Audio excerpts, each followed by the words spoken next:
অনেক সময় দেখা যায় মাছ মাংস কিছুই খেতে ভালো লাগে না, তখন এরকম একটা ভর্তা হলে এক প্লেট ভাত অনায়াসেই খেয়ে ফেলা যায়। তো আজকে আমি টমেটো দিয়ে দুই রকমের ভর্তা তৈরি করব, আর সেই রেসিপিটাই আজকে আপনাদের সাথে শেয়ার করব। তো এখানে আমি কয়েকটা টমেটো নিয়েছি। টমেটোগুলোকে আমি ভালোভাবে ধুয়ে পরিষ্কার করে কেটে নিয়ে সিদ্ধ করতে বসিয়ে দিয়েছি। তো দেখতেই পাচ্ছেন টমেটোগুলো একটু নরম হয়ে এসেছে। তো আমি এখানে কোনো পানি দেইনি, এমনিতেই শুধু টমেটোটাই সেদ্ধ করতে দিয়েছি। লবণ, হলুদ, মরিচ কিছুই আমি এর মধ্যে দেইনি। তো এভাবে করে আমি টমেটোটা একটু শুকিয়ে নেব। এটার মধ্যে যে পানিটা আছে সেটা একদম শুকিয়ে ফেলবো। দেখতেই পাচ্ছেন, এই তো হয়ে গেছে। এখন আমি এটাকে চুলা থেকে নামিয়ে নেব। আর এদিকে একটা প্যানে আমি 5-6টা মরিচ ভেজে নেব এই ভর্তাটা তৈরি করার জন্য। আর এখানে 2টা পেঁয়াজ কুচি নিয়েছি, স্বাদ মতো লবণ দিয়ে দিলাম। আর যে মরিচটা আমি ভেজে নিয়েছি সেই মরিচগুলো এর মধ্যে দিয়ে দিলাম। তো মরিচটা আপনারা পরিমাণ মতো যে যেরকম ঝাল খায় সেই পরিমাণে দিয়ে নিতে পারবেন। আর এখানে আমি পেঁয়াজ মরিচটাকে লবণ দিয়ে ভালোভাবে মাখিয়ে নিচ্ছি।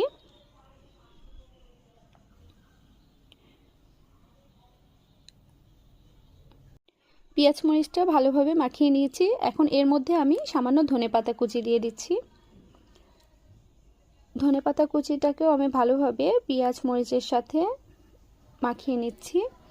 এখন যে টমেটোটা সেদ্ধ করে রেখেছিলাম সেই টমেটোটা এর মধ্যে দিয়ে এই পেঁয়াজ মরিচ ধনেপাতার সাথে ভালোভাবে মাখিয়ে নিলেই হয়ে যাবে টমেটো ভর্তা।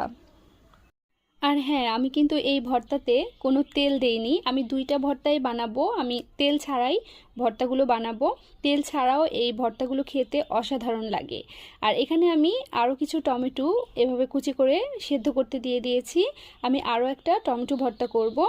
আর এই টমেটোগুলোকেও আমি ভালোভাবে সেদ্ধ করে নিয়েছি, আর পানিটা মোটামুটি শুকিয়ে নিয়েছি, অতটা শুকায়নি। তো এর মধ্যে আমি দিয়ে দেব 2টা পেঁয়াজ কুচি আর কাঁচামরিচ কুচি। এটা পরিমাণ মতো মরিচটা দিয়ে নিতে পারেন। তো এখানে পেঁয়াজ আর মরিচটাকে ভালোভাবে টমেটোর সাথে জাল করে নেব। আর টমেটোটাকেও আরেকটু শুকিয়ে নেব। আর এভাবে করে টমেটো ভর্তাটা বানালে দেখা যায় অনেক সময় রাখা যায়। আর এখানে আমি দিয়ে দিলাম স্বাদ মতো লবণ। লবণটা দিয়ে আমি টমেটোটাকে পেঁয়াজ মরিচের সাথে ভালোভাবে জাল করে নিচ্ছি। আর এভাবে জাল করে নিলে দেখা যায় টমেটো ভর্তাটা সহজে নষ্ট হয় না। আর এর মধ্যে আমি দিয়ে দিলাম ধনেপাতা কুচি। ধনেপাতা কুচি দিয়ে আমি এটাকে একটু জাল করে নিয়ে নামিয়ে ফেলবো। তো আমার এই টমেটো ভর্তাটাও হয়ে গেল। তো আজ এখানে বিদায় নিচ্ছি। সবাই খুব ভালো থাকবেন। আল্লাহ হাফেজ।